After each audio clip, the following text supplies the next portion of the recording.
Welcome to Cosmetic Surgery Advisors. I'm Angela Chatterfield. Today's topic is sexual harassment and your cosmetic surgery consultation.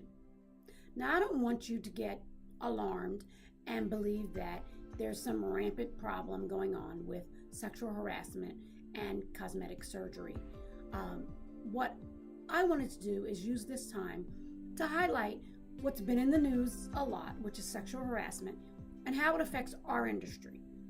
Now, when you're going in for an initial consultation with a cosmetic surgeon, it's pretty obvious you're going to be left in a vulnerable situation. There's some sort of nakedness that's going to be going on. So, assuming that it's something from the neck down, there's a good chance that you're going to be taking off some of your clothes. Now, if it's from the neck up, meaning that anything facial rejuvenation, facelift, rhinoplasty, anything that's with the face, if the cosmetic surgeon insists on you disrobing for that consultation, you may want to ask why. Because best practices say that if it's not an area that the doctor's going to be reviewing or is included in your consultation, there really isn't any reason for you to disrobe. But you should always ask, because in some situations, some doctors may want that because there may be something in your history. They may want to listen to your heart. But even still, taking off your clothes for a facial procedure is a little out of the norm. So remember, it's your consultation and it's always your choice. So you have to ask the question. So let's talk about from the neck down. So from the neck down, breast augmentation, breast lift, breast reduction, liposuction of the back, anything that includes the neck down, and then we go further down to the abdomen. Anything that includes breast to abdomen, obviously it's going to be necessary for you to take off your shirt or your blouse. If you're going to put on a gown, there's no reason for you not to be able to keep your underwear on. If you have on a shirt and pants, a lot of times patients feel more comfortable leaving their pants on. Only you know you and how comfortable you're going to feel. If you feel like you're going to feel uncomfortable in front of the doctor with your bottoms off and you're there for a breast augmentation, wear a shirt or a blouse and pants. You can put the gown on and leave on your pants. Now, if it's abdominoplasty or a tummy tuck, or you're doing a mommy makeover, which is the breast augmentation with the tummy tuck, then obviously you're going to need to take off your top as well as your bottoms. Now, some offices do use what are known as disposable or photo panties. These are sort of paper panties, kind of thongs.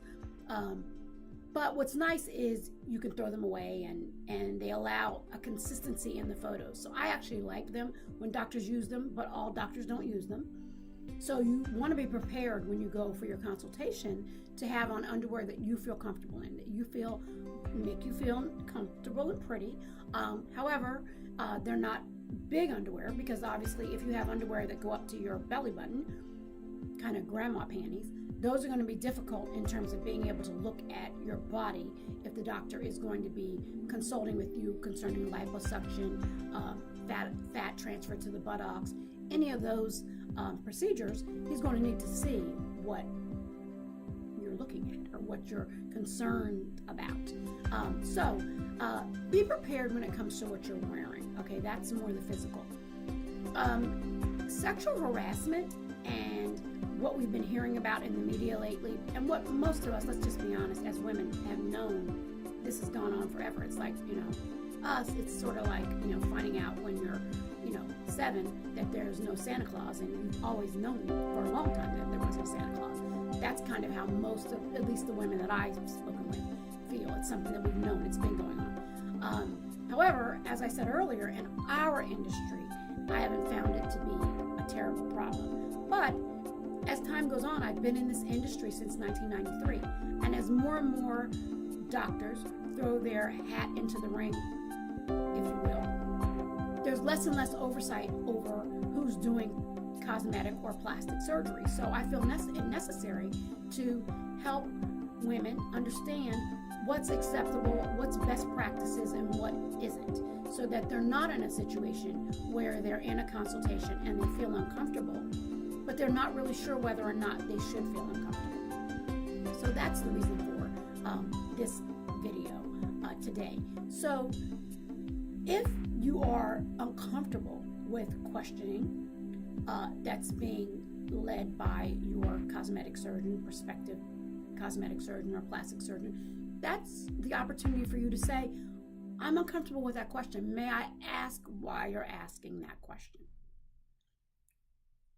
You're perfectly well within your right to know why that question's being asked.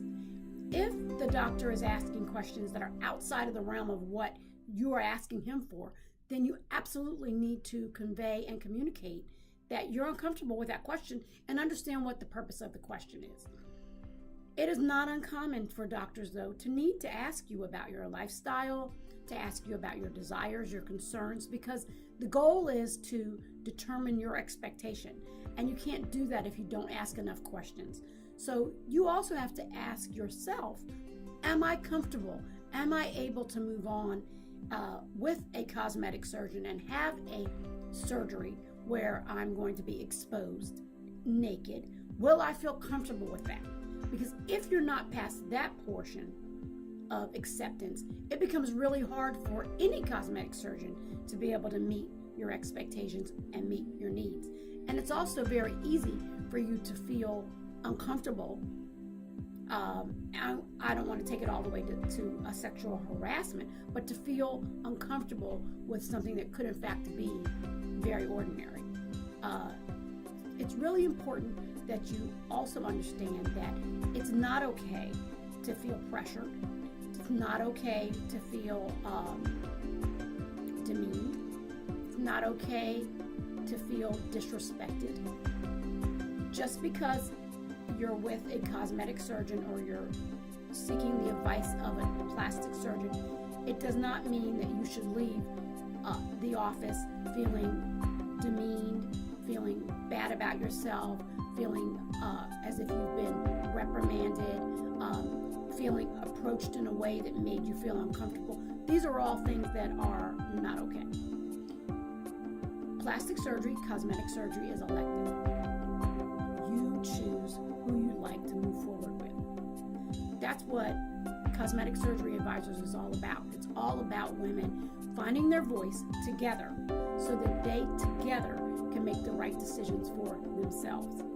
So I hope that this was helpful, and I hope that you were able within this video to understand truly what sexual harassment is and how it relates to a cosmetic surgery consultation. Once again, I wanted to be sure that women were not afraid or felt as though this was something that was rampant. But by the same token, I want you to be vigilant.